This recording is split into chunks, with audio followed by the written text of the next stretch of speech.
All right, we'll get started. Okay, welcome everyone. This is INSC 6150, Security Evaluation Methodologies. I've seen most people here. I teach 3 courses this term. So the first little bit is going to be a little repetitive if you've sat through it in the other 2 courses, or one of the other 2. But what I'll do is I'll go through the course outline, and then we'll talk about the course content itself. Okay, so my name's Jeremy Clark. You can call me Jeremy. You can call me Professor Clark, as you wish. For this course, there'll be office hours. The office hours will be on Tuesdays. This is something I forgot to update. Let me just edit it now, otherwise I'll forget.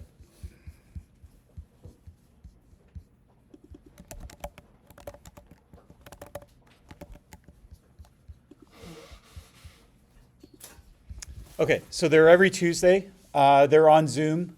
They are at 2 o'clock. If you want to come to office hours, just join the Zoom link at 2 o'clock. The Zoom link is on the Moodle itself, right here. And So you take turns, right? Or is it everybody at the same time? so I'll take turns. Yeah, so it won't be a group chat. So it's just, if you have a question for me, it's not like you're going to miss something if you don't go to office hours because there's some like discussion or something like that. It's a one-on-one kind of thing. Yeah. So you'll join the link. You'll either be put in the room with me, you'll be put in a waiting room. If you're in the waiting room, Zoom doesn't show you anything about how many other people there are or anything like that. So just wait in the waiting room. If you join and it says host hasn't started the call, sometimes I forget about office hours. I try not to, but if that's the case and you're waiting for me and it says host not available or waiting for host, just drop me an email really quick and then I'll probably turn around and join it. It's not like an hour long or something like that. It's just come at 2. I'll wait around 5-10 minutes, but if nobody's there by 10 after 2, I'll just leave. Okay. Office hours, so it's for your questions, but you also have lots of other opportunities to ask me questions. So you can ask me questions during the break of any lecture. You can ask me questions after any lecture, and you can shoot me an email and tell me what your question is if you can write it out instead of talking to me. I actually prefer email to office hours myself, but whatever works. Sometimes you want to talk about something. Yeah, so if you never use office hours, that's okay. You have lots of chances to talk to me otherwise. Okay, questions about that? All right, this is the course calendar description. It's actually not the calendar description. It's another course description that I wrote because the calendar description's from like 15 years ago or something like that. But anyway, these are some of the things that we'll talk about in the course. This course, I've taught it a lot, so you can see that the whole course is there already. And so all the slides, all the assignments, everything about the course it's there. Another thing I'll mention is I'm recording this right now. What I'm recording is my screen. I will put that video on YouTube. The links are here. Right now, it's going to show you it's here. It'll show you the videos from last time I taught it, but eventually I'll replace those with this term.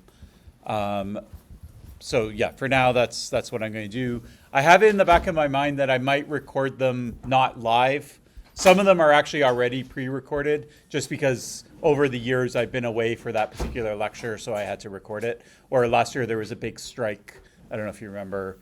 Like a bus strike, and so I ended up recording a bunch of the lectures.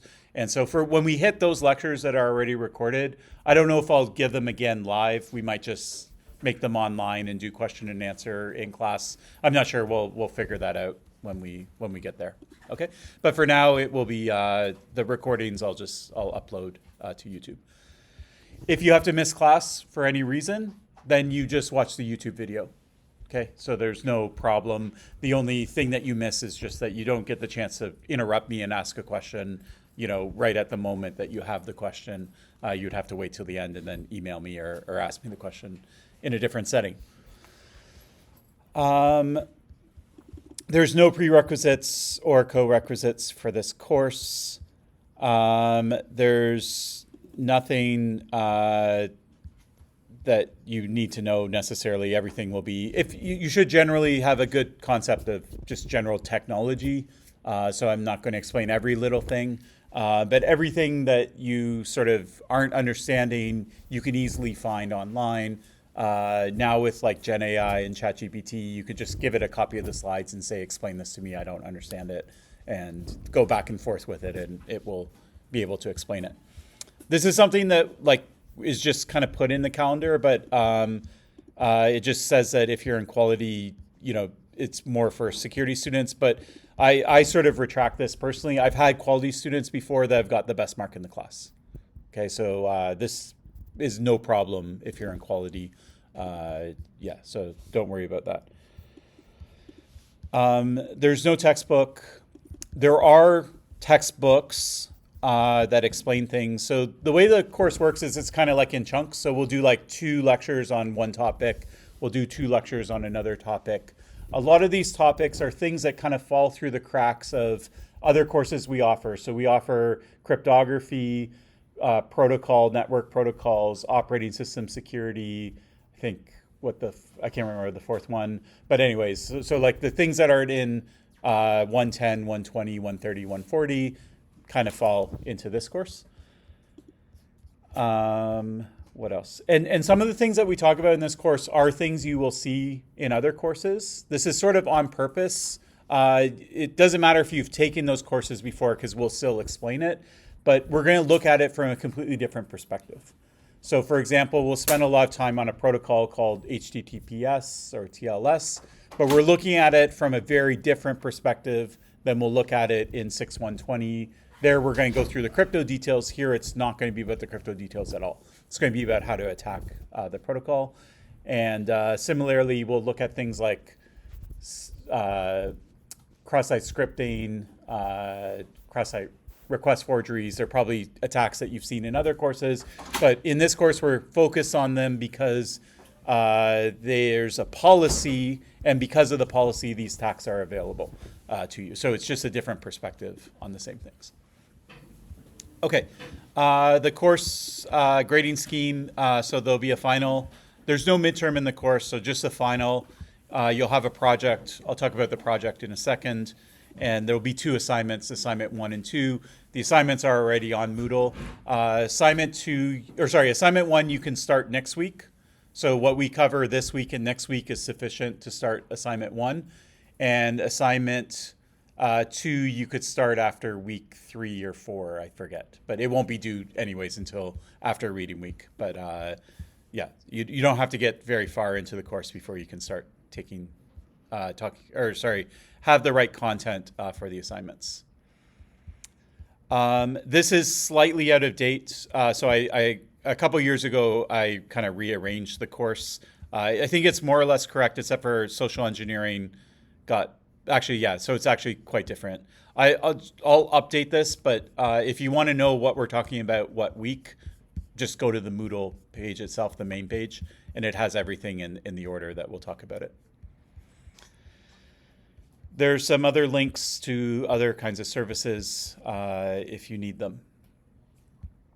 Okay, setting aside the project, which I'll talk about in a second, and the final exam I'll talk about in a second too. Is there any questions about any other things here? Yeah. Is it that you rather go without a textbook, or there's no textbook that quite covers the same content, or? Yeah, so there's no textbook that covers the content. So what I do is I read a textbook and then I decide, is this an entire course? So for most of these topics, it's not an entire course. It's 1 lecture or 2 lectures. So for example, today we'll do a lecture. It's based on a textbook. The link to the textbook is on Moodle. So you'll see it's called Threat Modeling. It's a book. It's available for free from the library. You could go read that, but if I were to teach a course using that textbook, I would have 12 lectures on this topic, but I feel like you only really need 1 lecture on this topic. Yeah. Similarly, like social engineering, there's a textbook. I read the whole textbook and I decided that, you know what, it's kind of like more of a 2 lecture thing. Yeah. So everything is based on textbooks, but it's just, I don't want you to go buy 5 books. First off, it's expensive. But secondly, you don't have to read 200 pages to understand 1 hour of content or understand a couple lectures of content. Yeah? Understood? Yeah. Okay. But anyways, there are textbooks that kind of match the content. Some of the content doesn't have a good textbook. It's maybe based on a paper or something, but everything we talk about is based on something, and that something is here on Moodle. But you only have to look at it if you aren't understanding the lecture, if you want to or if you're really interested in the topic and want to dive deeper. Okay. But in terms of the exams, everything is just based on the lectures themselves. So if it doesn't show up in a lecture, then it won't be tested. So none of these additional materials are necessary to read. They're literally additional materials. Yeah. When is the final exam? Okay, so let me go to the final exam. Okay, so the question of when the final exam is, I don't have the answer for. It's set by the university itself. Okay, what we do know at this point is the sort of time frame of when the final exam is, even though we don't know the exact date. So it will be scheduled sometime between April 16th and May 3rd. Okay, so don't book any travel or anything that you can't cancel or move until you know when the final exam is in that time slot. When the final exam schedule comes out, it will be posted here on this website. So this link is there. You can see here for fall, they have last term's schedule. So eventually that will be updated with winter. I don't control when it happens. Based on past years, it never happens in the first month. It's usually in the second month. So I would expect that sort of mid-February, that's when they would be posting it. But I haven't actually kept very close track of when they do it. Is it possible it would fall on the weekend? Never happened to me. I can't promise that it won't, but I've never had it happen. Yeah. So the most typical thing they do is they book it the first week on the same day of the course. So this is a Friday course, so you could expect it on a Friday night, probably the first Friday in the exam period. But that's not a rule. So last term I had a course and they didn't follow that rule for that course. So it could go that way, it might not go that way. But it more often, 80, 90% of the time, that's what they do. But there is 10% of the time when they don't do that. Yeah. Okay, while we're on the topic of the final,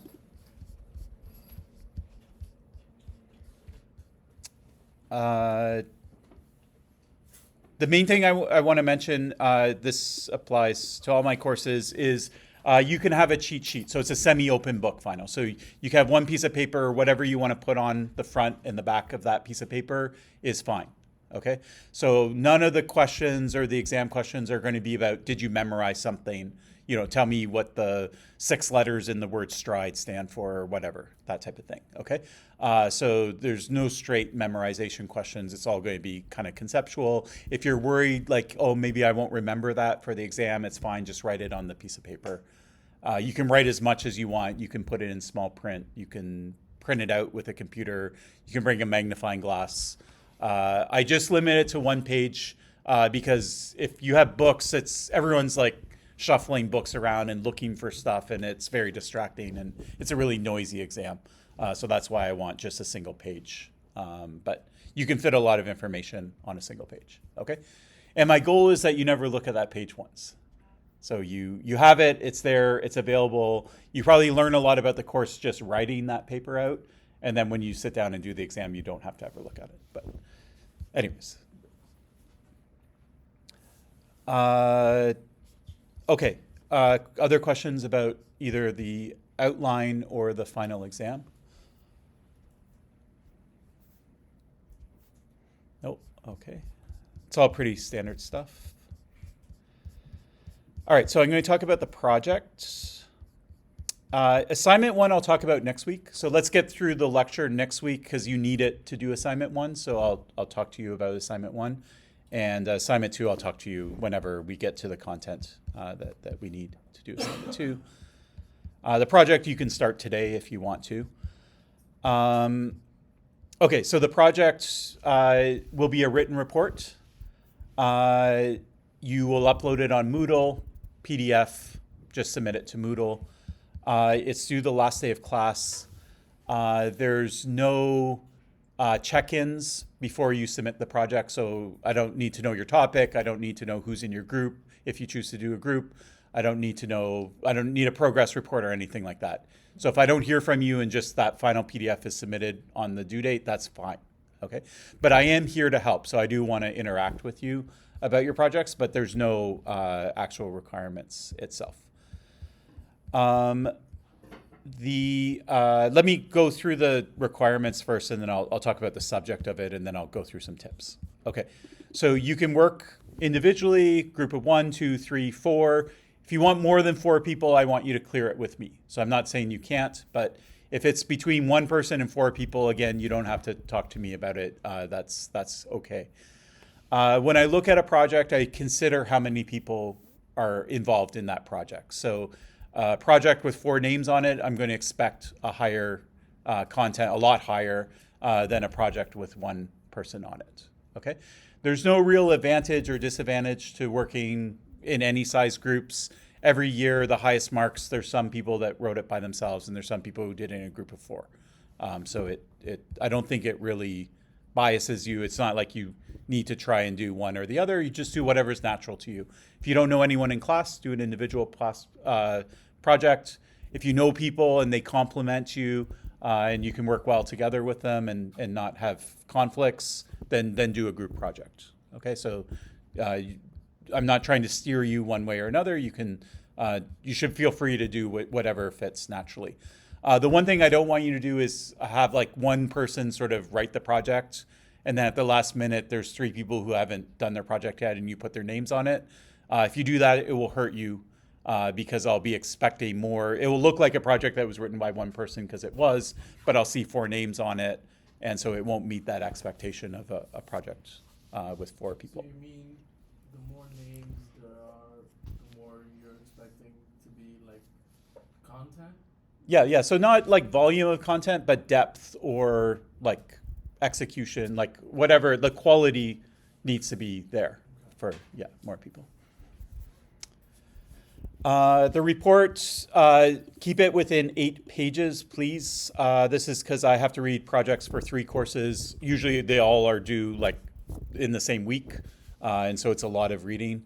If you're at 8.5, 9 pages, that's fine. Just submit it. You don't have to ask for permission. If you need way more than 8 pages, 10 pages, 12 pages, I'm not saying no, just ask me first. Okay, send me an email. Tell me why you can possibly fit it in 8 pages, and then I'll give you the extra pages. Template, you can use anything you want. You can use the default Word, default Google Docs, default Overleaf, default LaTeX, whatever you want to do. You don't need a cover page. Just have the title, put the authors. If you're in a group, make sure everyone's name and everyone's student number is on the title. If you work in a group, only 1 group member has to submit the project. So it's not everyone has to submit. So 1 person submits it on Moodle. If you work in a group, you all get the same mark. So I'm not trying to figure out who did what on a project. So a group project just, it gets 1 mark and everyone that's on it gets the same mark. Okay, plagiarism. So plagiarism is where you take ideas from somewhere else and you present it as if they're your own ideas. Okay, so most obvious thing would be you cut and paste something from another document, something you found online, a paper, whatever. You present it in your paper as if you wrote it. So that's considered plagiarism. It's an academic offense. You shouldn't do that. If you copy it in and rewrite it, so like you kind of change the language, the grammar, a few of the words, that type of stuff, that's still considered plagiarism, even though it doesn't have to be a word for word copy. You're stealing the logic, the flow, the way that it's being articulated, even though you're changing some words. So that's also considered plagiarism. My advice to you is read something, understand it, repeat it back in your own words, ideally without the original source, even in eyesight. So it will force you to repeat it. Then you can go back, read the original source again, read what you wrote and tweak it, to make sure it covers it. And the other thing you can do is, or you have to do, is cite where you got it from. Okay, so just put a citation in, say this is from that paper. You don't have to be very formal with your citations. You can, just like if you were telling me, like after class, what paper you read, you can write it in your paper that way. So we call it conversational style. So you can just say, this list is from this paper, and then now I know that that list is from that paper because you told me. Okay, so whatever you want to say about a citation or where you're getting it from, you just write it in just like you're having a conversation with someone. Okay, so the reports don't have to be super technical. Another thing that sometimes we have problems with is you can't submit a project that you did in another class, even if it overlaps. You can work on the same thing, so sometimes that's good. If you spend a lot of time in 6.120 doing a project on HTTPS and you're like, oh, now that I know lots about that topic, I want to do another project about that. I want to leverage what I already knew, but it has to be a new project. Okay, so a new research question or something that you're asking.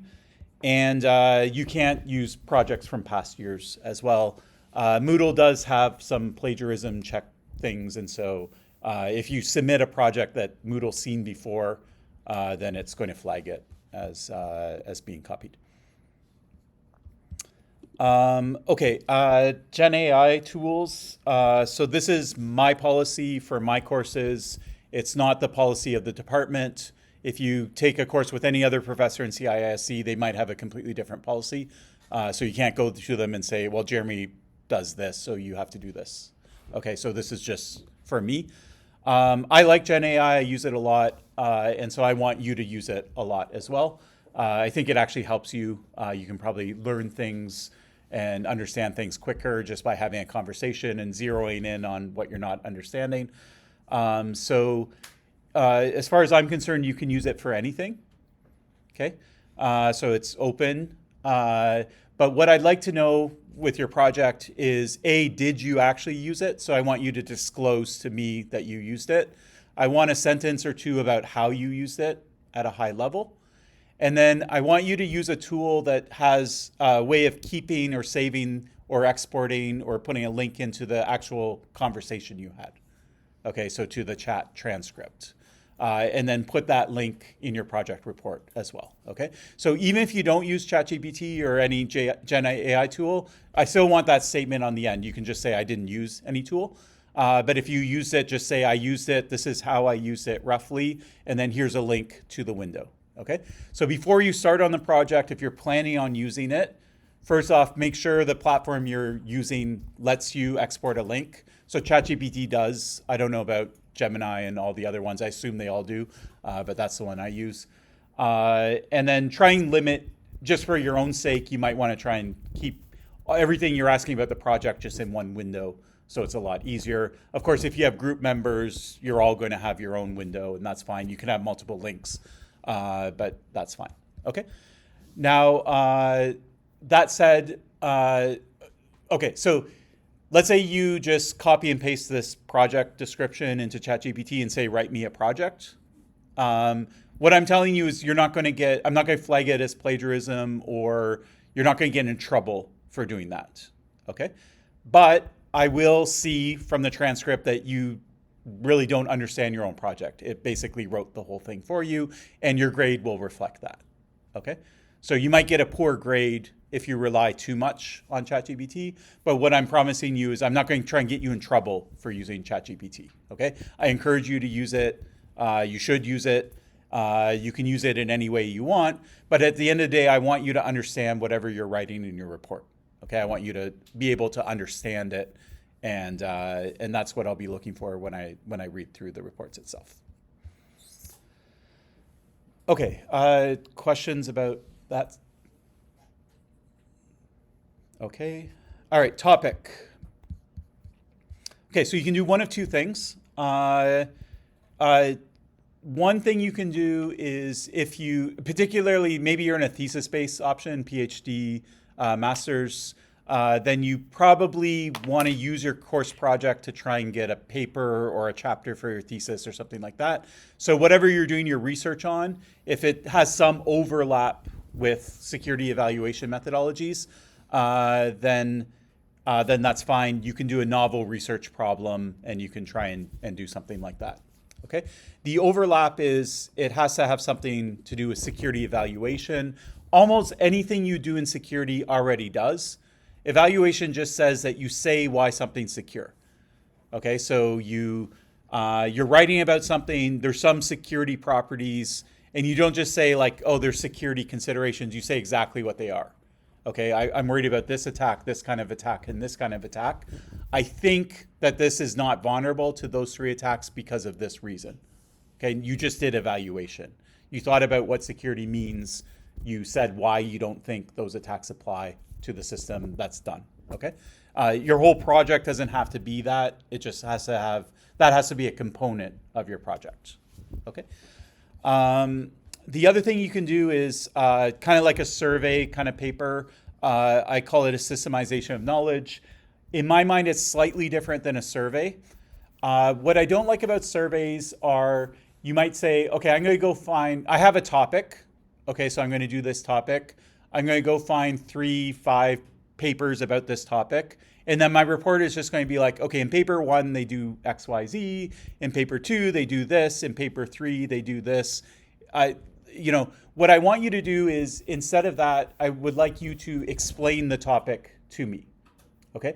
So think about it like you're writing maybe a chapter in a textbook for other students like yourselves that are interested in whatever the topic is. Okay? If you pick up a textbook and it's just like, in 1988, this person wrote this paper and they said this, and then this other person wrote a paper, like that's not really the best way for you to learn the content. You just want to learn the content. You don't really care who said what when. Okay? You do have to cite it, right? But that's not the emphasis. The emphasis isn't on summarizing what other people wrote. The emphasis is on explaining what the subject of the paper is, okay? And then you pull in references as you need them just to show how you learned it so that you're able to explain it to someone else. Does that make sense? Okay, so an SOK or systemization of knowledge is, think of it more like a lecture that you would give or a textbook chapter or something like that, but the goal is to explain the project, not to summarize papers. Okay.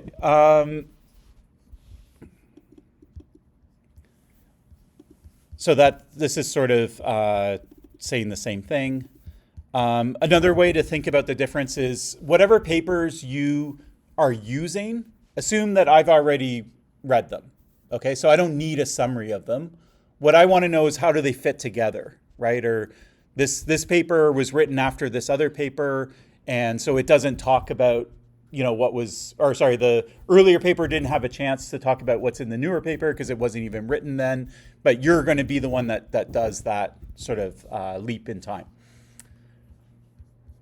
Okay.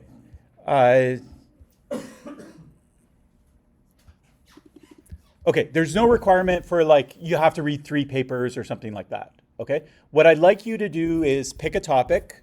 I'd like you to at least see, are there research papers on this topic? Okay, so go to Google Scholar is probably the best thing. You can try asking ChatGPT. This is actually one thing that it's not good at, really, is sometimes it hallucinates papers that don't exist. But you can try and find these papers. Google Scholar is probably the best way. And then once you find one paper that's interesting, you'll see 2 things. One is that paper will cite all the other papers that are older than it. Okay? So once you find one paper, it should have a literature review related work section, and it's going to tell you about all the other papers that were written before it that are relevant to that topic. And then you won't see, obviously, the papers that are newer in the paper itself because the person writing it can't predict the future. But on Google Scholar, it will tell you how many papers have cited this paper. And if you click the link, you'll get a list of all the papers that cite this particular paper. So that's all the papers that are newer than it that are referring back to that paper. Sometimes the citations aren't meaningful. It's just sort of, there's a string of citations about a general topic, but sometimes it's a follow-up paper or something like that. Okay. Now, you might do a topic that's so new, there aren't any or many academic papers on it. And that's great. I would love to read a project where, academia, it takes a while because you have to do peer review and things like that. So there's lots of topics that, there will be papers about in 2-3 years, but right now there aren't papers about. And so if you can find one of those topics, that's great. In that case, you're going to be citing, I don't know, like blog posts or developer notes or white papers or I don't know what. You'll find something to teach you whatever the content is, but you're not going to rely so heavily on academic papers, and that's fine. Okay. All I want to be sure is if there are relevant academic papers, I don't want you to miss them. Okay, so you have the onus to at least include the academic papers that are there, but if there are none, then that's okay as well.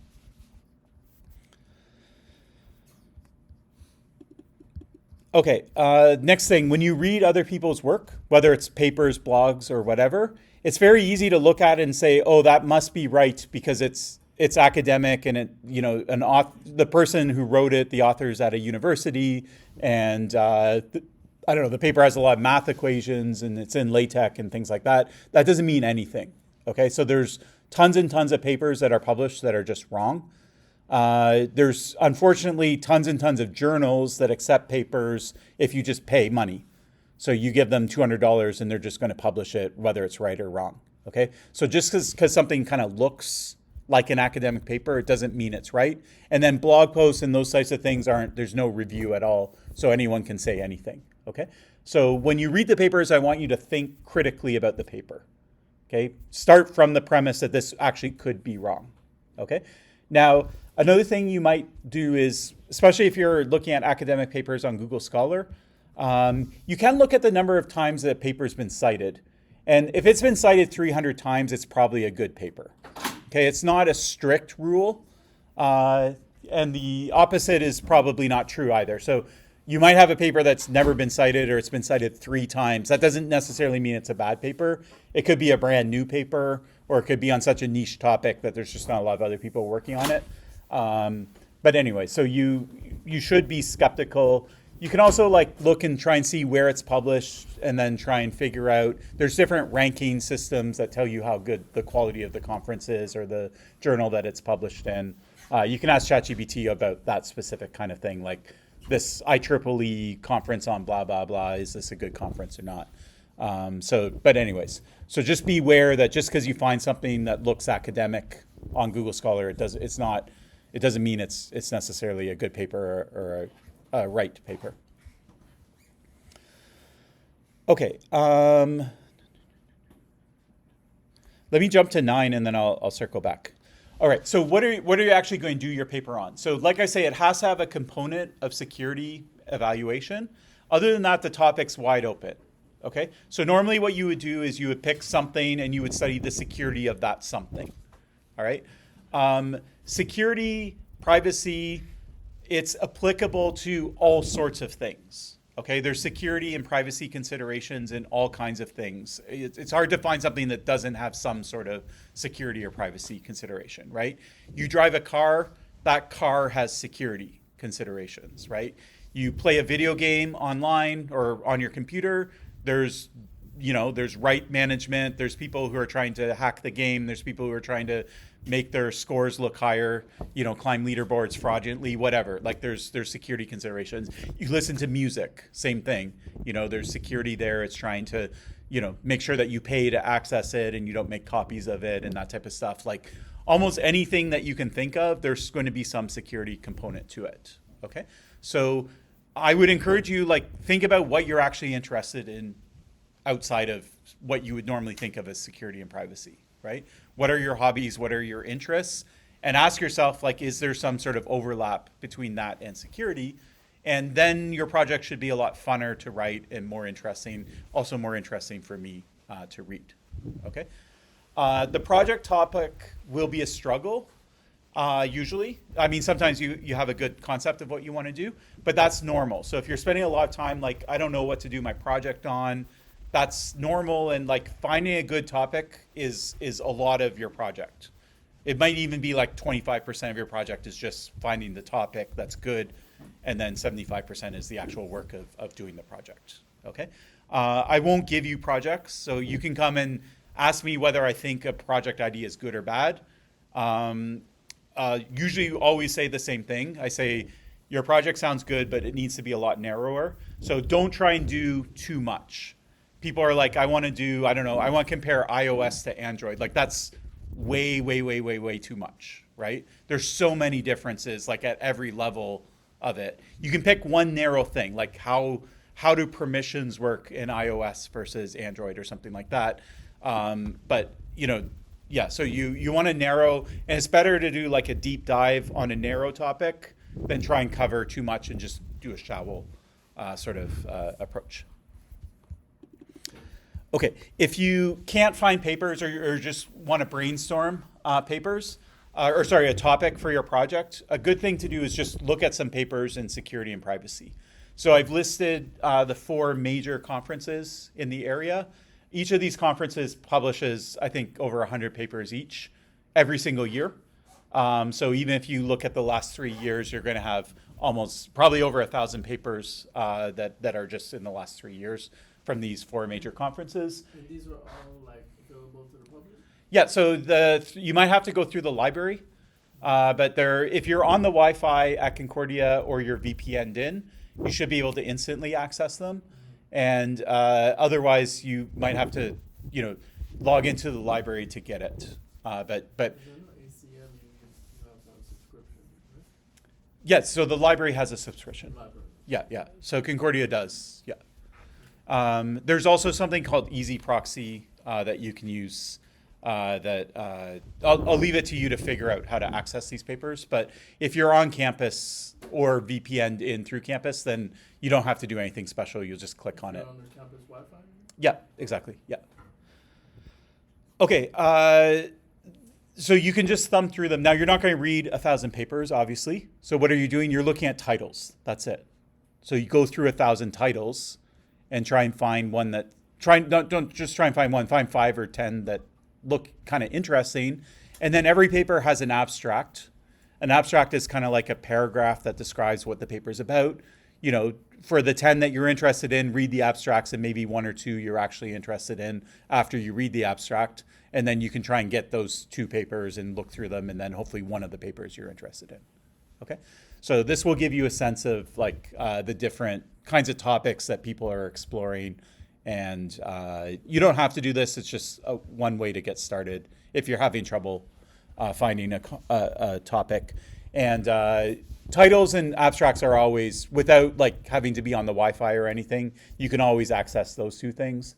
Another thing is, even if say it's at ACM and you need a subscription, most people who write papers also have a personal copy on their website, and Google Scholar indexes it. So if you find a paper you're interested in, you can search for it on Google Scholar, and then they'll have other versions of the paper, and you click on that link, and then it will find, if there's a PDF of it somewhere on the web, it will find that PDF for you. But if you're on Concordia's Wi-Fi, all 4 of these conferences, you're going to have no problem accessing. Using security is open access, period. So it's always been open access. So their papers are always available for free, no subscription. But the other 3 do work on a subscription model. Okay, another thing that I like is it's not a necessary, but I think it helps you, is you can think of your security, whatever the topic is of your project, as a question, okay? And then your report is answering that question. Now it's really clear about do I include this or do I not include this? Well, does it help you answer the question? If it's not helping you answer the question, then you don't include it. If it helps you answer the question, you include it. Your question can have kind of subparts, or it could be a couple questions that are related to each other. But thinking of that sort of question and answer format will keep your project sort of on the right it will keep it on Rails. I think it's useful for you to figure out what to include and what not to include. References can be in any format. As long as I can look at it and figure out what you're citing, that's fine. Another thing, this won't make that much sense now, but hopefully you'll remember this a little later, a couple weeks into the course. We're going to see a bunch of methodologies in the course, okay? You do not have to use one of those for your project, Okay, so you don't have to say, like today we're going to talk about something called Stride. You don't have to do a project with Stride. Okay, as long as your project talks about what security is, why something's secure, like what's that assertion that it's secure based on, you've satisfied the goals of it being related to security evaluation. That's all you need. You don't have to use one of these methodologies. And one thing that students sometimes do is they'll not only go out of their way to use one of the methodologies, even though it doesn't really fit, but they might do 2 or 3 of them. Especially if you have a group project, it's like, okay, you do Stride, you do the cognitive walkthrough, you do the evaluation framework. And then the project actually ends up like kind of messy. I would rather have like a deep dive on one methodology than trying to glue together 2 or 3 of the methodologies. Okay, so you don't, just because you see something in class, don't think, oh, my project's not complete if I don't have one of these methodologies that we talked about in class. What we're talking about in class is just some of the most popular, famous methodologies, but you don't have to go out of your way to use them if they don't really fit the logic of what you're trying to do. Okay, projects. Okay, so I will consider the topic itself. So I want something that makes sense, it's logical, it's interesting, timely. You're not talking about, I don't know, the differences between WEP and WPA, which is like something from the year 2000 or 1995 or something like that. So try and choose something modern.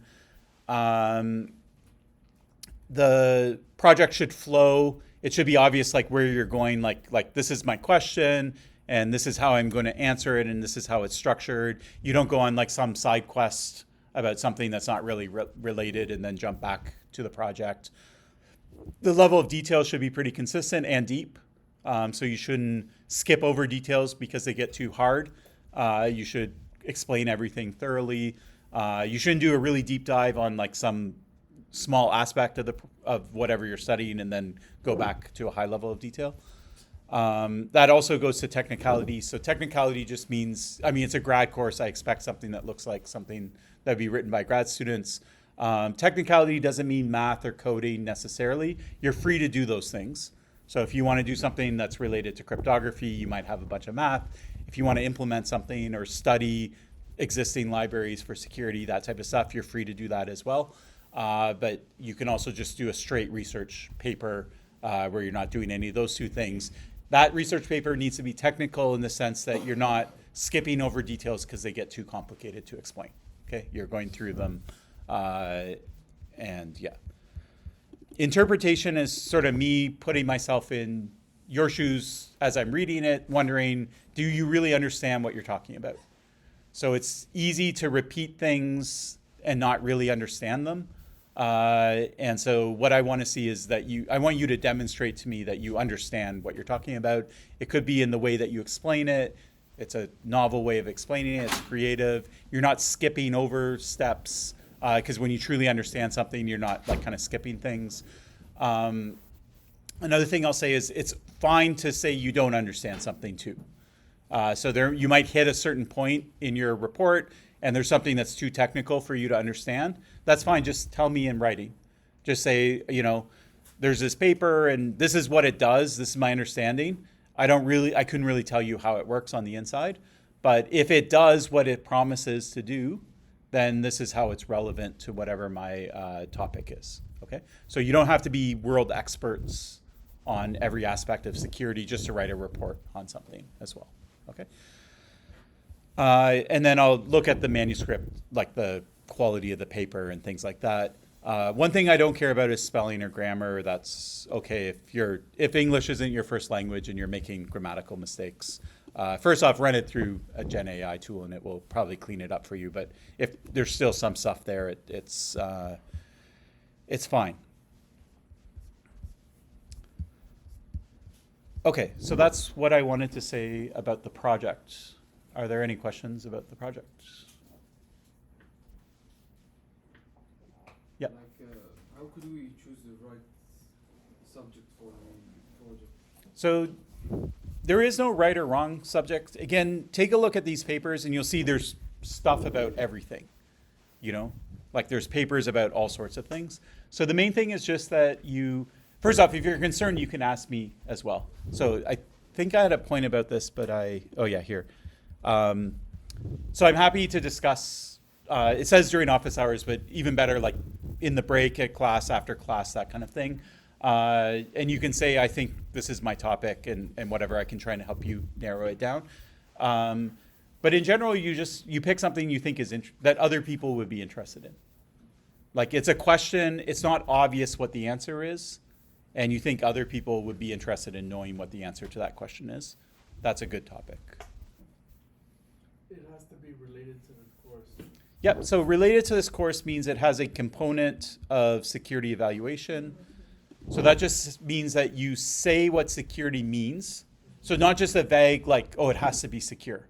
Like, what does it mean? Like, a vehicle has to be secure. Well, like, what does that mean? Like, someone can't break into the bus of the vehicle and overtake it or whatever. Like, and then why do I think this vehicle is secure? Well, it has protected hardware, it has this or that, or you need physical access or whatever. And so you've done the evaluation because you said what security is and you've said why you think those attacks aren't reasonable. Yeah. Although you might find that there are attacks that exist as well. That's another form of evaluation. Like when you look at something, you don't have to say it's secure. You might conclude that it's insecure. But again, you're saying why, what the security goal was and why it's not being met. Does that make sense? Yeah. Yeah. So I think naturally, if you just sat down and wrote a paper about security, 80% of the time you would have evaluation in it anyways. There might be like a couple papers that are really narrow about something where you don't have an evaluation component to it. But it's hard for me to even think of examples of a paper that wouldn't have any evaluation at all. Like it's very natural. I was thinking about something related to like the dark web Mm-hmm. and how it's used and different components of it, why people use it, how to access it. But that wouldn't really be too much regarding because it's more privacy. Not necessarily. So first off, privacy, we'll see in a second, is I consider that under security. Yeah. Yeah, so privacy is fine for it. And again, if people are using, and we'll talk about Tor and hidden services in 3-4 lectures from now. So it is a topic that we'll cover. And there is a component because whatever reason I have for using it, say I'm a dissident and I'm using it because I don't want the government spying on me, that's a security consideration. I don't think the government can break Tor. If they can break Tor, then I'm not going to use it, right? So I can't use it under that condition without talking about the security, what it means for it to be secure, and why I think Tor actually achieves that level of security. Does that make sense? Yeah. So as long as that component's there, yeah. So what I don't want is like wishy-washy, like, oh, it's secure, it's not secure. Like I want very specific, like this is what it means to be secure. Let's say, Yeah, it prevents this exact attack or whatever, and then why you think it's secure. Okay. Does that make sense? Yeah. Thank you. Okay. Yeah, I'll have to ask questions. So, do you fancy having like an abstract for the report, or you just want us to just start? I don't need an abstract. You can just, if you want, it's there's no right or wrong way. So if you're just writing a report for the sake of a report, don't put an abstract, I would say. Just title, your name, your team members if you have one, and then just introduction, boom, you're into the paper itself. If you're writing it because you want to submit it to a conference and you're trying to get it as close to like a conference looking paper as possible, then you might throw an abstract in because the conference is going to expect the abstract eventually. So yeah, I'd say if you're sort of thesis based, then you might structure it more like an academic paper with an abstract. If you're course-based masters, then just do a normal report, no abstract. Other questions about any logistical stuff? Nope. Okay. All right. So normally what I do is, I'll take a break about halfway through the course for 10 minutes. But the first lecture is very light. It doesn't, like we're going to leave early. So what I'm going to do is I'm just going to jump into the lecture and go through it. And we won't take the break, but we'll end, we're not going to end, I don't know how long, it might be half an hour or something like that. Okay? So it's just a sort of warm up kind of lecture. Okay, so the first topic I'll talk about is threat modeling. And before that, let me just sort of pitch you on sort of what this course is and what it's about. By the way, as I mentioned, this is recording. You'll get a lecture, a video of whatever's on the screen and my voice. And the slides are also on Moodle, so you can look at them as well. Okay, let's say you graduate. Congratulations. Now you are a master's in security or a PhD in security or maybe quality or something like that. You want to go out, you want to get a job, and you get a job in the security industry. You show up on the first day, and your employer says to you, great, you're the security person. Here's X. Is it secure or not? All right. How do you get started with that? You can do vulnerability tests Okay. So that's, using Nessus and those type of softwares to check if the system is vulnerable, the operating system and all that. That's one way. okay. So let's take that and dissect it a bit. So I can do some sort of test if it's a system or an operating system. Yeah. Okay. That is true. So that's a methodology, right? Doing those vulnerability tests, that's a methodology. Applying it to the operating system is the evaluation. And so that's what this course is about. So security evaluation is you look at the security of something by applying some methodology to evaluate whether it's secure or not. Okay. The way that this course will differ from what you said is you inherently assumed that X was software.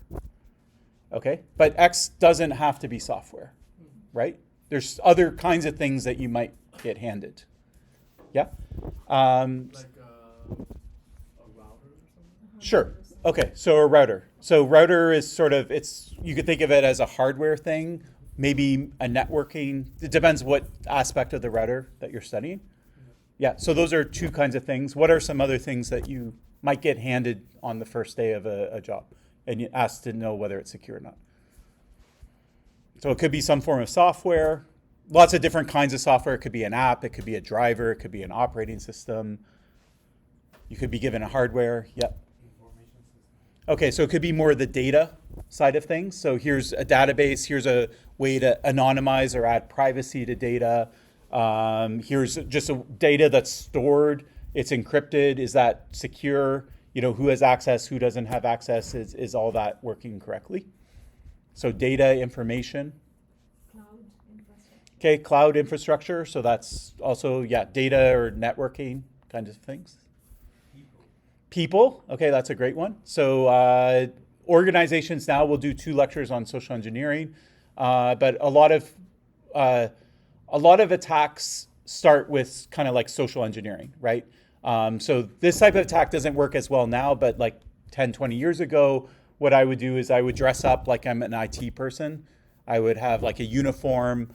I would have like a belt, and I'd have all these tools and a toolkit.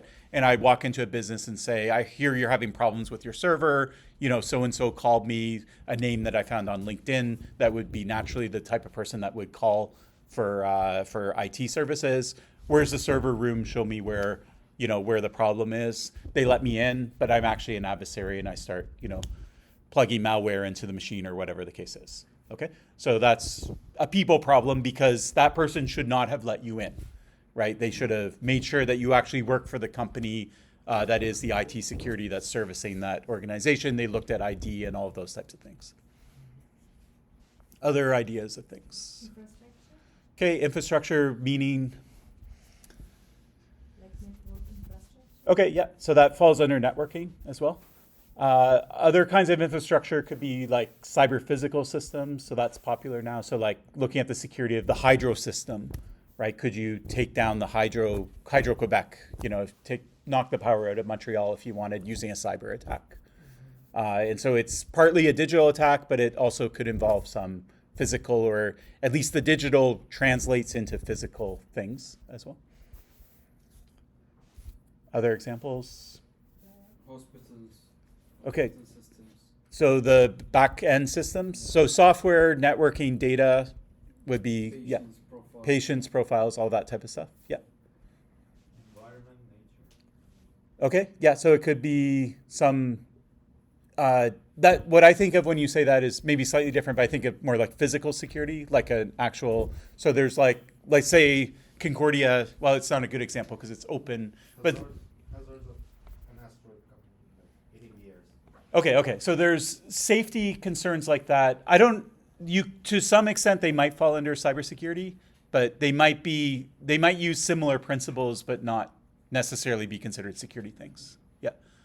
But physical security could be like, you have a business and you just want employees to have access to the building, right? So you have locks, you have security guards, you have passes, and people have to put their fingerprint to get access, and they're not holding the door open for other people, that type of stuff. You have a safe, you put your documents in the safe, you're expecting that even if someone walks up to the safe, they can't open it, those types of things. Other ideas? AI agents? Okay, so AI agents, and so when I think of that too, I think of like more like protocols or algorithms. You have the agent itself, so it's like how you use it, but then there's also can I poison the training of the AI algorithms itself? And that's like an algorithmic attack. So I'm understanding the math that underlies how something's doing it, and I'm doing something there. Breaking cryptography would be similar. So there's a cryptographic protocol. I figure out a way to break it as well. Yeah. Any other ideas? A specific feature, like for example, authentication mechanism.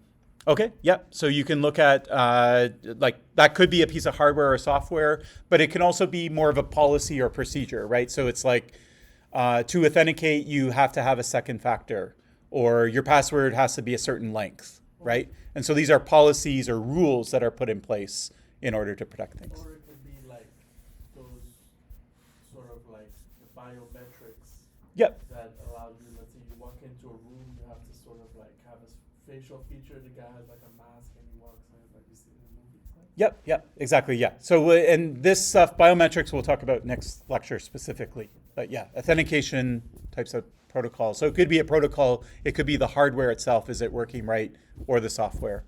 Surveillance? Surveillance is relevant to privacy for sure. Yeah. It could be, like if it's network surveillance, it could fall under networking, but yeah, and that's also something we'll talk about in a couple lectures. Okay, let's see how we did. I think this, first off, this is not meant to be a complete list. It's just stuff I thought of off the top of my head. But the reason, what I want you to walk away with is that security is very broad. Okay, so it goes beyond software and hardware. So you have networks, you have protocols, cryptography, and AI were mentioned. Access control would be like, biometrics and things like that. Anonymity would be related to surveillance. You have physical security, policies, procedures, laws, humans, and those types of things. Okay, so I think we did pretty good. I think we hit on almost all of those, maybe some more. All right, now here's why am I bringing up how broad security is? So let's go back to this. So you're given X and you're asked, is it secure? If you're given hardware and you're asked if it's secure, what are you going to do? Okay, maybe you have probes and you like look at it, or you try and take the chip out and put it in another thing so that you can monitor it. I don't know. You have a bunch of methods for attacking hardware. Okay, if it's software, you use static analysis to look at the code. Okay, if you're handed a human and say, is this secure? Is no impersonator going to be able to get through this? Do you use probes and circuits? Do you use static analysis tools? You don't, right? It's impossible. It's impossible, okay? And so because security is so broad and there's so many different types of security, evaluating security is going to be equally broad, okay? There's not going to be a methodology that lets you figure out if this hardware is secure and also makes you, figure out if this policy has a loophole in it, okay? There isn't going to be good common methodologies that let you do all of these things, okay? So that makes this course kind of hard to teach, okay? So evaluation's hard because there's no single methodology that works for everything. And the next thing is that you need to understand what security means. Sorry, let me put it a different way. Before you think about the security of something, you have to understand the functionality of that thing very well, Okay, so before I think about whether software is secure, I need to know about software and engineering and coding practices and all of that type of stuff. Then I can start thinking about the security of it. Okay, okay. So again, it's hard to teach because I can't get you to think about the security of things and how you would evaluate it without understanding the underlying thing itself. Okay, so a lot of times in this course, I'm going to have to teach you some technical content first. Then we start thinking about the security and the evaluation of it itself. The example here is like something sometimes people say. I don't know if it's actually true, but it's a good saying where they say like there's people who try to find forged bills. And what they do is they don't study forgeries themselves. Okay, so they're not like, here's 100 different forgeries, let's study them. They study the real bill, right? So they know the real bill inside and out. They know what it looks like, what the ink looks like, what the paper looks like, what the holograms look like, and all that type of stuff. And because they've studied the real bill for so long, that when they see a fake one, it feels off to them, right? It's just sort of intuitive type of thing, okay? So that's just an analogy. It's not necessarily true, but like to understand the security of stuff and be able to find attacks, you really have to understand how it's supposed to work when everything's going right before you start thinking about how it works when things go wrong. Security, we say, is necessary but not sufficient. You can never really, at the end of the day, say something is secure. Okay, that's what we want to do. We want to say, this piece of software is secure. What I can tell you is there's a bunch of attacks, and I know about those attacks, and I checked whether those attacks work against this software, and they do not work against this software. Okay, so every attack I know about does not work about this software. That's what I think it means for this software to be secure. But let's say there's an attack that nobody's thought of. It comes out next week. Was my software secure against that attack? Not necessarily. I didn't test it because I didn't even know that attack existed. Okay, so it's proving security it's almost like trying to prove a negative, which is like it's not vulnerable to this attack, this attack, this attack. But you can never say that you've considered every attack that's possible because you don't know every attack that's possible. So you're saying that there's absolutely nothing that's proven secure? Yeah, so it's always reduced to something else or an assumption or something like that. Yeah. So it's either a checklist approach where it's a secure against everything we know about, or the security, like in cryptography, we reduce it to some other thing. So we say it's as secure as this other thing, and this other thing people have looked at for 30 years and they don't know how to break it, but there could be an algorithm tomorrow that breaks it. Like we can't prove that there isn't one, kind of thing. Yeah. Okay. Yeah. Can we have some probability about, like, is it being 99% secure or 96%? So usually you can start thinking along those terms. There's probably some models that do assign probabilities to it. In fact, there are. You tend to see this in like kind of the economics of security. So some of that literature, they'll try and put a dollar amount, and that's an expected value based on the probability of it being secure. Yeah.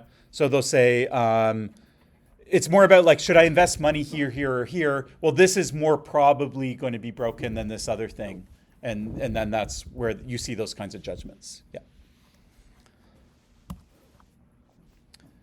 Okay, now let's say I come to you and I say, I have a great methodology, it works on everything. You can apply it to a human, you can apply it to a policy, you can apply it to hardware, and you can apply it to software. You should be skeptical of that claim, okay? Because most methodologies aren't going to apply to everything. And if they do apply to everything, they're probably not going to be very deep, okay? Because you don't have that domain knowledge of it, okay? Now, there are these methodologies that exist. Okay, so I'm going to show you 3 methodologies that do apply to everything. All right, but they also, as I promised, aren't particularly deep. Okay, so you sort of do a surface level analysis. They're not going to do a deep dive. However, the third one that I show you, you could go pretty deep with it as well. Okay, so the methodology is just for your reference. Today we'll talk about something called STRIDE. Next class we'll talk about something called evaluation frameworks. And the class after that, we'll do 3 lectures on something called an attack tree. And that's the one that you can actually go pretty deep on. It works for lots of things, and you can go as deep as your domain knowledge lets you go And so to sort of prove that point, we'll stretch it over 3 lectures and really go deep on just a single attack on a single system, which is related to HTTPS. Okay, so the high level is the pros of using one of these high level methodologies is they apply to lots of different things. The disadvantage is that you don't go particularly deep. It's good as a starting point. So if you just, on day 1, you want to try and figure out what you should focus on, you can use one of these things just as a quick, brainstorm about what are all the possible ways that I might break a system, that type of thing. Okay, so we'll talk about STRIDE today, evaluation frameworks, and then attack trees. So these work on all types of different. These 3 do, yeah. Yeah, so you could apply them to whatever you want, more or less, yeah. Okay, so today I'll talk a bit about STRIDE. Again, it won't be a super long lecture, but anyways. Okay, if you've taken a security course before, you've probably heard of CIA, which is an acronym. It stands for confidentiality, integrity, availability. It's 3 properties, 3 security properties you want from any system, okay? Confidentiality means that secrets stay secret. Integrity means that it sort of works the way that it's supposed to, and data that's stored is the same data that's retrieved, or if you send data, it's received exactly how it was sent. And availability just means it's sort of online and available when you need it. There's no easy way to get rid of it. STRIDE is going to be similar to it. Some people look at CIA and they say it's missing a couple things. So like one would be like authentication. Like a lot of security, I have to figure out who you are. It's not a confidentiality or availability thing. Maybe it's integrity, but it feels kind of like something different. It feels like authentication maybe. And so people will say, okay, we should have CIAA, where the extra A is for authentication. And maybe we add another A for authorization. So like whether you have permission to use something or you don't have permission. So what STRIDE is it is CIA. It's just sort of blown up to 6 properties instead of 3 properties. It's meant to try and capture all of them. And so the 3 properties that are added correspond to authentication, authorization, and something called non-repudiation, which I don't expect you to necessarily know what that means, but I'll explain it. Okay, the other thing about STRIDE is it is an acronym like CIA, so this STRIDE stand for something.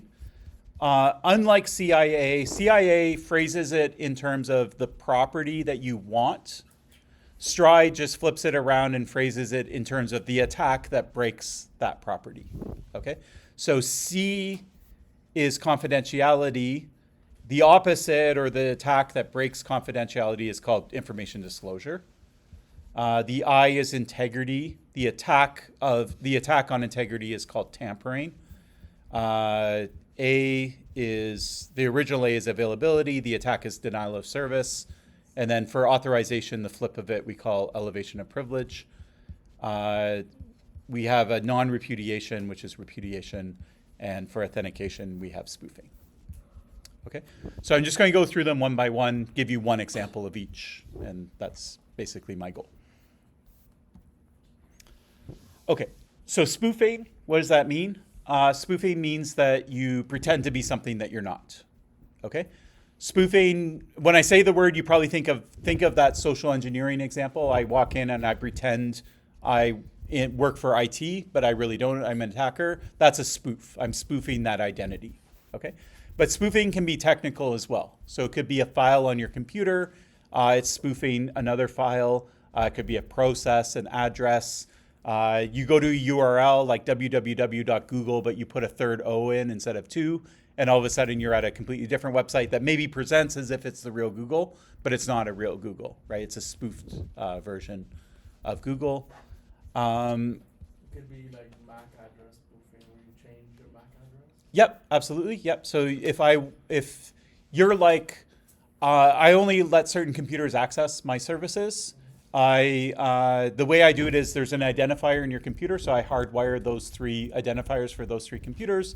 I come along, I want access. I just change my identifier to match one of those 3. Now I have access to it. Yeah. So that's Mac's. Mac is that identifier that every computer has, but you can just overwrite it. There's nothing stopping you from doing it. Apple computers and phones do it automatically for privacy reasons, so they always spoof their MAC address. So it's harder to trace someone who's accessing, say, Wi-Fi from multiple sources that are under the same organization.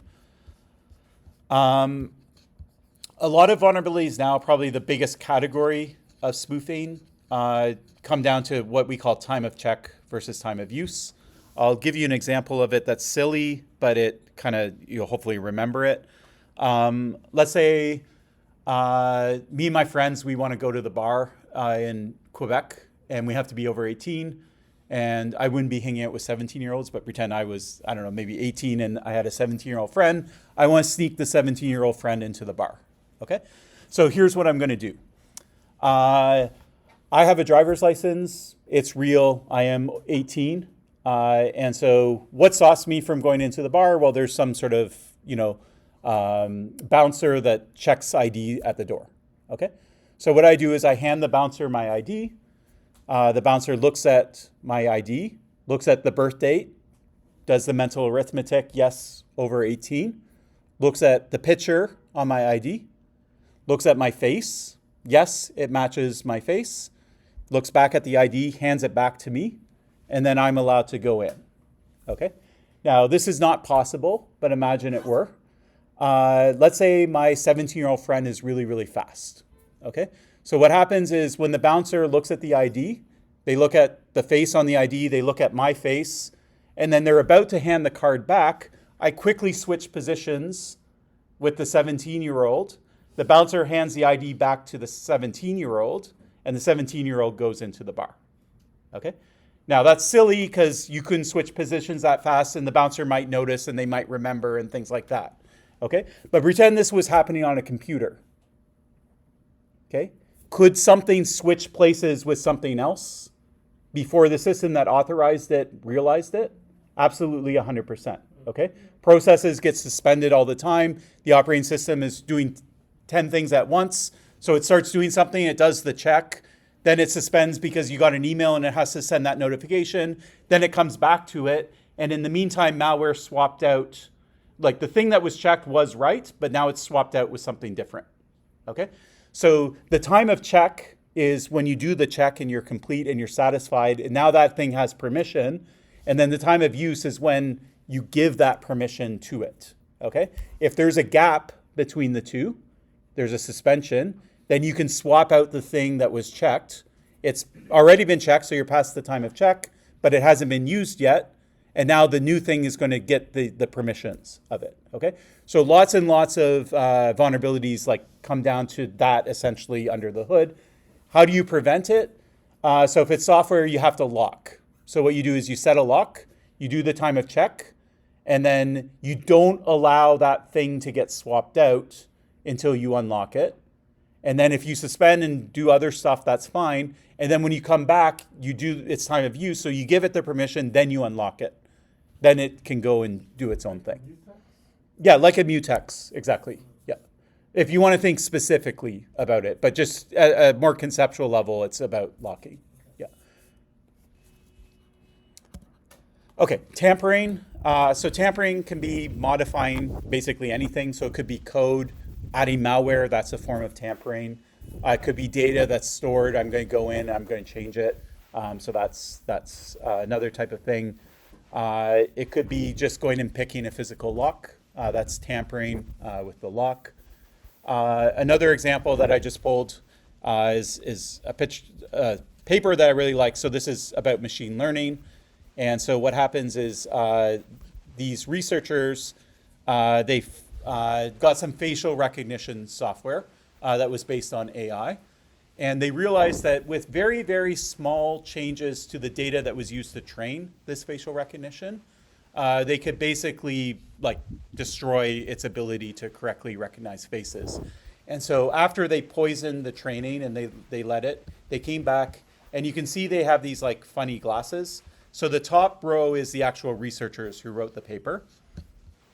And the glasses encode some noise, okay? And that noise, it doesn't mean anything to me or you looking at it, just looks like crazy glasses. But when the machine learning algorithm hits those pixels and it tries to parse out those glasses, it interprets those glasses as something else. Okay, I don't know what, but it triggers something in the back end training. And then based on this person's wearing these glasses, this is what the facial recognition sees. Okay, they don't see this face, they see this face. Or if he wants to look like a movie star, he wears a different pair of glasses, and then he sees this face, and she can look like him, and he can look like him. Okay? And so it's just, and it's because of very, very deep knowledge. They understand that machine learning algorithm really, really well, right? And they understand exactly where the vulnerability is. They're able to put their finger exactly on where that vulnerability is. And so something as trivial as glasses with a weird frame is able to completely mess up the algorithm, okay? So it's tampering, not wearing the glasses you could think of more as spoofing, but the poisoning the training set in order to lead to this attack is the actual tampering attack. Repudiation. So repudiation is basically when you do something and you deny it. Okay, we say that's repudiation. So I didn't do that, I didn't click on that. Amazon sent a package to me. I file a report with Amazon saying I never got the package. Okay, that's repudiation. What Amazon now will do is it's going to take a picture of the package sitting at my porch or apartment or postal box or whatever. That's a form of non-repudiation. It's trying to stop me from denying it. Okay, I still might be able to deny it. Maybe someone forgot to take a picture or something. Amazon generally would say, that's fine, we believe you. Here's a refund the first time you do it. But then you do it 2, 3, 4 times, and now they're going to investigate it, and you're not going to get those refunds anymore. Okay, so there's a lot of repudiation stuff that you can kind of get away with things 1 or 2 times, but once you have a history of denying actions that people believe that you took. Provided by digital signature, right? Like, Yep. So sometimes we call the property that a digital signature gives you non-repudiation. Yeah. So that's a term that you would see with signatures. actually not. Sort of. So people say that you can't, but we'll actually see some examples later. Let's say you steal my key. You can sign something with my key, and I didn't actually sign it.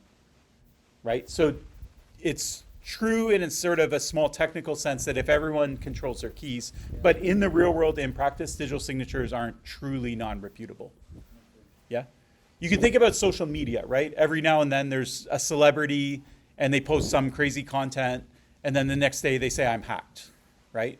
And sometimes maybe they were hacked, but a lot of times it was probably like they got drunk or something and said something stupid, and now they're just saying they were hacked, because they want to deny it, right? That's a form of repudiation. But there's a lot of accounts you hear of people saying stuff on social media, and then it's used against them in a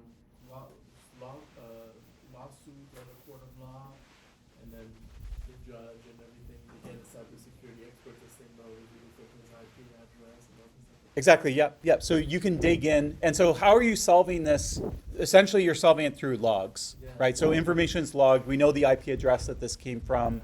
And so that's, Google searches, even stuff you search on Google, I've seen it's used in court of law, like murder cases and stuff like that. 100%. That's like one of the most common things that law enforcement get are search results for things. Yeah, if you're searching how to dispose of a body or something like that, it doesn't prove that you murdered someone, but it looks really bad. Yeah, look that. Okay, the I is information disclosure. So this is the sort of the privacy property. So there's lots of secrets, things that people want to keep secrets. So your data, your personal information, things like keys, your passwords. You want to be able to send a password to a website so they can check whether you're that person, but you don't want everyone in the middle to know what your password is. Otherwise, they could impersonate you. Cookie, session IDs. These are all things that we're going to see. We're going to see these 4 things a bunch of times in the rest of this course. Privacy. What this picture shows is there's a fitness tracker device. I think it was called Strava. And different people wore it.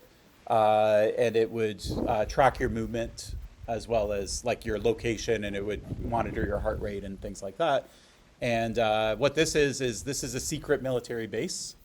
No one had a picture of what this base looks like. So it was blacked out from satellites. You could maybe see a satellite from above. You could see the outline of the building. You didn't really know where the halls in the building were or anything about the structure of it. Okay. But a bunch of the military personnel that were at this base, they wore this fitness device. It was popular amongst them. And so the fitness provider, the provider of it, had all this GPS data. And if you make a sort of heat map, you can see exactly where they're walking around in the building. And so it indirectly leaks a bunch of information about it. Okay. So that's just an example of what. And this is real. This is straight out of the news. What Yeah. country? I actually have a thing here. Syria? It was Afghanistan, Syria, yeah. And this was one of the pictures, but it showed a bunch of them, yeah. So anyways, there's lots of privacy leaks that are sort of indirect. We also call this a side channel attack because it's sort of leaked out kind of a side channel. And I'm going to, sometime in this course soon, I forget exactly when, we'll talk about side channels. And I'll give you lots of examples of other types of things that are side channel attacks. Okay, D, denial of service. So this is basically you want to knock, say, a server offline. That's the standard example of denial of service. But it doesn't have to be a server. It can be anything. I don't want you to have access to the room. I can just break the key. Right, I can go up to the lock. I can take a screwdriver. I can hammer it 5 times, walk away. Now you put your key in, it doesn't even open. Sorry? It won't be available. Yeah. So that's a denial of service to a physical space. I could go to your bank, and I could take your email, try and log in as you, just guess a password even though it's wrong. It would say, sorry, that's wrong. Try again. I do that 3 times, and now the bank is like, it looks like someone's attacking you. So we're going to lock your account. Now you can't access your account. Okay? Or I find your card. I don't know what the PIN is, but I put in a machine like 3 times and type in the PIN wrong, and now it's completely locked. Even the phone, if you- Or a phone too. Yeah. Yeah, I can make it like delete. You know, like I just type in your code like wrong 10 times, and now it automatically deletes, and your data's gone. You don't want to write the final exam in this course. What do? You pull the fire alarm, you email a bomb threat, to Concordia. I'll tell you a story about that, about somebody who emailed a bomb threat over Tor to try and protect their anonymity, and I'll tell you how they got caught, but that's coming later. But anyway, this is denial of service. Denial of service, let's just pause and think about the networking aspect.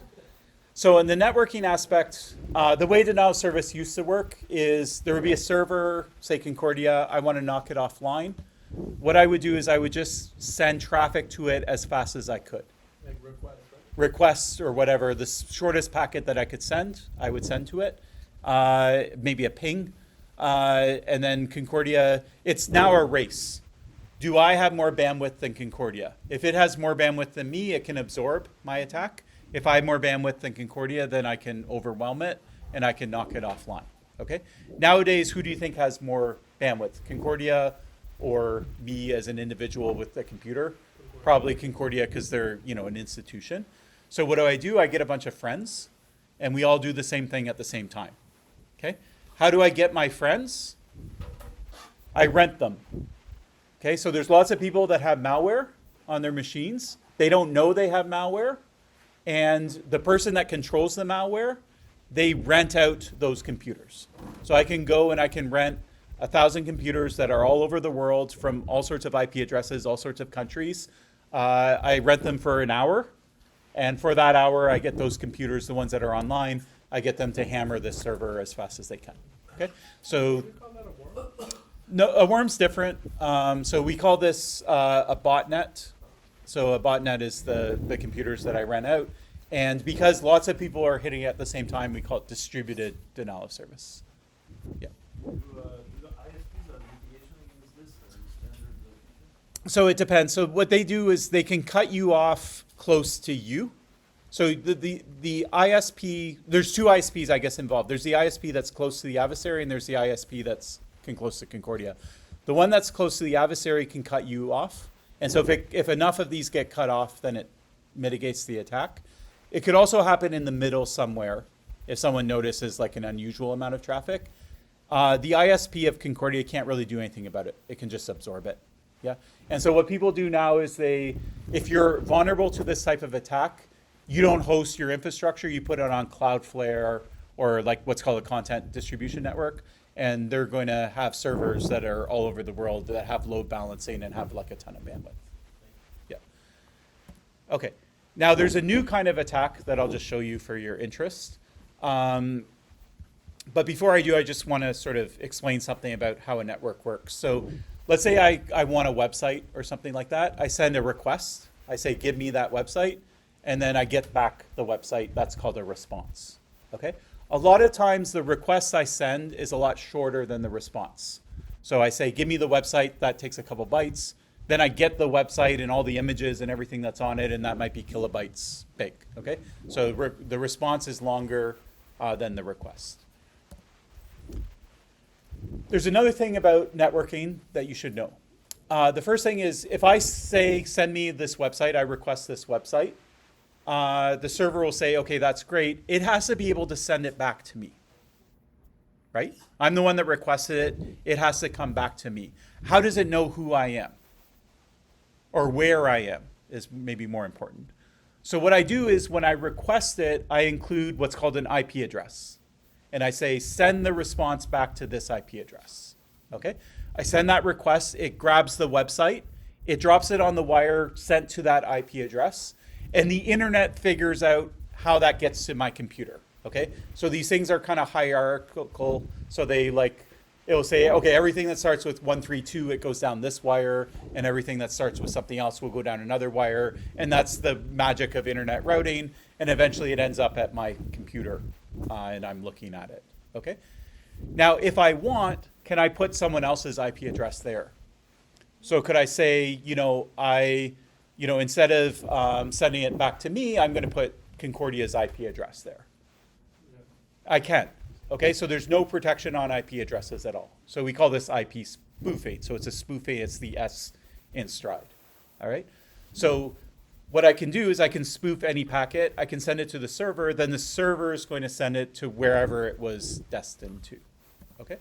So what I'd like to do is I'd like to set up a scenario where I can send a short request with Concordia's IP address as the return address.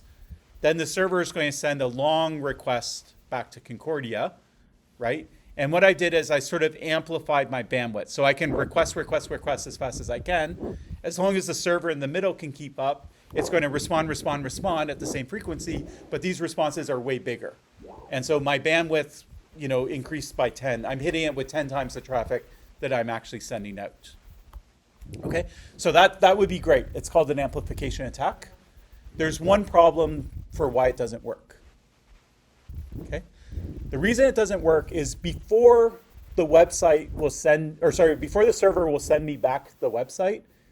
Normally, I'm using a protocol to talk over the internet called TCP. Doesn't matter if you know what it is or what you don't know. But what TCP says is before you actually start exchanging data, you have to do what's called a handshake. So the person here will say hello to the server. The server will say hello back. And acknowledge. Yeah, acknowledgement. And then I can say, okay, send me the website, and then it will send the website. Okay? Yeah, a two-way handshake. So what happens in this case if I spoof the IP address? So I say hello to the server says acknowledge or hello back to Concordia, and Concordia says, I never said hello to you. Why are you saying hello back to me? I'm just going to ignore you. Okay? And then the handshake never completes, so you never get to the stage where the server can send the information. Okay, does that make sense why it doesn't work? Yes. All right. So with TCP, it doesn't work. And also these messages are short. So I do say hello to the server, and it does say hello back to Concordia, but those hello messages are basically the same length. Because of the handshake, right? Yeah, because of the handshake. Okay? Now, I'm not ready to give up on this attack. NTCP or? Answer that question for me. So on TCP, there is a handshake. Is there any other kind of protocol other than TCP? There's no handshake. There is no Okay. handshake. So there's another protocol that's an alternative to TCP. It's called UDP. And with UDP, there is no handshake. Yes. Why do we have two protocols? Why do we have TCP and UDP? One is for like the faster, UDP, where actually we send larger packets like video, voice. and- Okay. And to less the overhead, this UDP cuts some of the headers or something. Yeah. That's why UDP is generated. But the TCP, there are headers and other things that is checking the information of the packets. Okay, yeah. So what TCP does is it guarantees delivery. It says that if the server sends this packet, we're going to guarantee that either you receive it or you can detect that you didn't receive it because there's a bunch of checksums and things like that. And packets are numbered. And what you can do is if you're missing packet 17, then you'll say, I'm missing packet 17, and it will send you packet 17. Okay? So TCP gives you guaranteed delivery. Some scenarios you don't care about guaranteed delivery. So an example would be watching a video. I watch a video and I'm missing a couple frames in the video, right? I don't receive them for whatever reason. I could go back to the server and ask for them, and the server could send it back to me, but then I have to pause the video and I have to wait for that round trip to get it. And this is how the internet used to work. So you used to watch videos and it would buffer. So it would kind of like, but it would give you an exact copy of the video. Now we do streaming. What happens if your bandwidth goes wonky in the middle? The movie gets pixelated and a few things drop out. It gets laggy, but it still tries to keep playing in real time. And then eventually it recovers and it becomes a clear picture again. Okay? So that's going over UDP. So we don't try to recover the packets. It's a best effort. We send the packets. If you get them, great. If you don't get them, you just drop them and then you just keep moving on and hopefully you can start getting them in the future. Okay? So UDP is used for some things. TCP is used for most things. Okay? Is there a UDP protocol where I can send a short request and get a really long response? Then I can make this attack work. Okay? So the answer is there are a bunch of UDP kinds of things on the internet that have this kind of property. The one that started, sort of kick-started this whole kind of attack is something called NTP, Network Time Protocol. It's a protocol that most servers on the internet support, and you can ask them what time it is. You say, what time is it? And they say whatever time it is local to their machine. This runs over UDP. And because these are back-end servers like Bell or Rogers servers, they have a ton of bandwidth. Okay, they have more bandwidth than you, and they have more bandwidth than Concordia. Okay, and you can hit more than one of them. The problem is if I ask for what time it is and I get the time back, I can spoof that IP address. So I can ask what time it is, and then the time will get sent to Concordia. But asking what time it is and getting the actual time is about the same size. Okay? But what NTP does is it had this like really weird feature that nobody ever used, but it was in the protocol since the 1980s. And you could basically say, give me a list of like the last 20 people that connected to you. Okay, very short request. Give me the list. And then what it would do is it would send this list, and there would be all these IP addresses of all the people that I think it was the last asked at what time it is or something like that. Okay, so this request is about 10 times bigger than the response. Now what we can do is we can just say, One of them, yeah, give me the list, give me the list, give me the list, give me the list, give me the list as fast as I can. And this server is going to be able to keep up with it. And it's going to say, here's the list, here's the list, here's the list. And it's going to send that off to Concordia. Okay? So I'm hitting it at a certain rate, and it's hitting Concordia with 10 times that rate because the response is 10 times bigger than the request. So now, the actual NTP, Sorry? Is it still like if you want to do this now? Yeah. Okay, so can we do this today? So the answer is no. So they realized it and they said this was being abused. How did they solve it? They can't really fix anything about the attack other than they turned this feature off NTP. So basically everyone upgraded their NTP servers and they said, okay, we're turning this feature off. Then what's the adversary going to do? It doesn't work for NTP. What else is there? Is there other stuff that runs over UDP that has this feature, right? So they said, well, what about DNS? it runs over DNS. There's something called DNSSEC. It's even worse. So you can say, what's the domain? And it says, here's a whole bunch of certificates that have big keys in them and that prove what this domain is. And it's like 100 times bigger than the request, right? And you can't really turn off DNSSEC, right? If you turn it off, then you turn off a security feature. So amplification works to some extent, but it's a cat and mouse game. So adversaries keep trying to find new servers. People monitoring the network notice it, and then they go and try and turn things off, or they try and put things in front to not allow requests and things like that. Yeah, like an intrusion detection system or something that stops like a flood of traffic. Yeah. So in principle, this attack works just as well as today, but in practice, it's a cat and mouse game of turning things off. Yeah. Yes. How does disabling this feature work in practice? Like, So you. is it by policy or by option? Yeah, so it's by policy. So it's a pure social thing, right? So they have to publish. You have an NTP thing. You should turn this off, right? And then people have to know that. They have to be aware of it. They have to actually turn it off. Pure social. Yeah. Update. Okay. The E in Stride is elevation. Sometimes I say escalation of privilege. This basically says there's some rules. The rules usually govern who's allowed to do stuff. So we call that permission. Do you have permission to read to this file? Do you have permission to write this file? Authorization is the thing that gives you that permission. Yeah.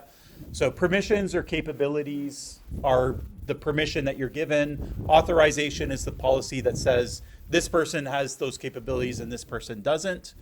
If you find a way to break it, so you should not have permission to do something, but because you find some backdoor way, or you do this, then this, then this, all of a sudden, mistakenly, you're given. It's a privilege that you're not supposed to have. Yeah, you have privilege that you're not supposed to have. Then we call that escalation of privilege. So the basic one. Being an administrator on a system.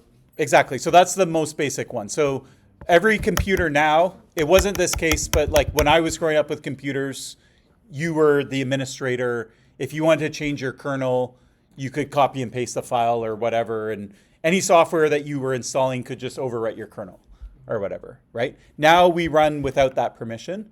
And so if something wants to overwrite something, the operating system's going to say, do you want to allow this? And then I have to say, I want to allow it. And if it's doing something really, really bad, then the operating system might try and stop me, or I might have to go through a lot of hoops to actually be able to do it. So we live in a world of rules or constraints. In software, sometimes we call them sandboxes or containers. And if you're able to break out of these things, then we call that an escalation of privilege attack. That's it. Yeah, being a root or a super user on a computer when you're not given that permission, Yeah. that's considered escalation of privilege. Yeah. So most attacks need to start here. So we have good security on a lot of different systems.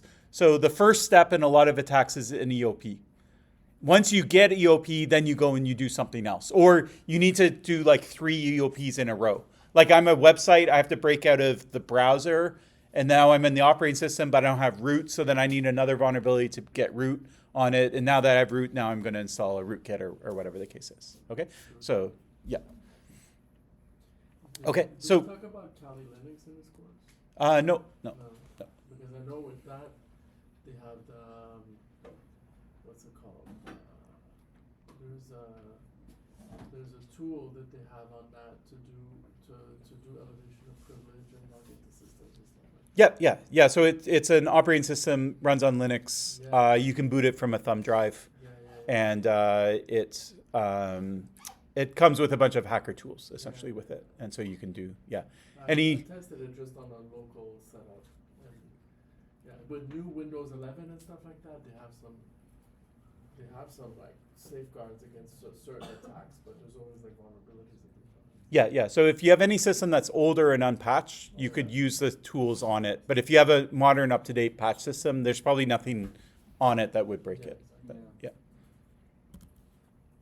Okay, so as a recap, Stride, you can use it for anything. You can look at policies, you can look at hardware, you can look at software, you can try and brainstorm what are all the tampering attacks I could do on the system? What are all the spoofing attacks I could do on them? What are all the denial of service attacks? And it at least gets you thinking more broadly than a lot of people think of security just as maybe the T, right? So now we're not just thinking about the T anymore. We're also thinking about the S and the R and the E. And so it tries to give you, a way to like kind of open your mind to other kinds of attacks. Okay. The con is it doesn't go deep. You're not going to look at a piece of hardware and discover that there's a spoofing attack unless if you understand how that hardware works, right? And you understand the ins and outs of it. Okay. So it's a good sort of starting thing. Another thing too is sometimes you have to write reports, and it's a good way of organizing things. So you're reporting back to the person who gave you the thing to analyze, and you can put it in terms of Stride and say, here's everything we found in terms of spoofing, here's everything in terms of tampering, and it lets them sort of digest it in a more suitable way. Okay, are there any other questions or comments about Stride? Okay, great. So that's it for today, and I'll see you all next week, hopefully. Super interesting.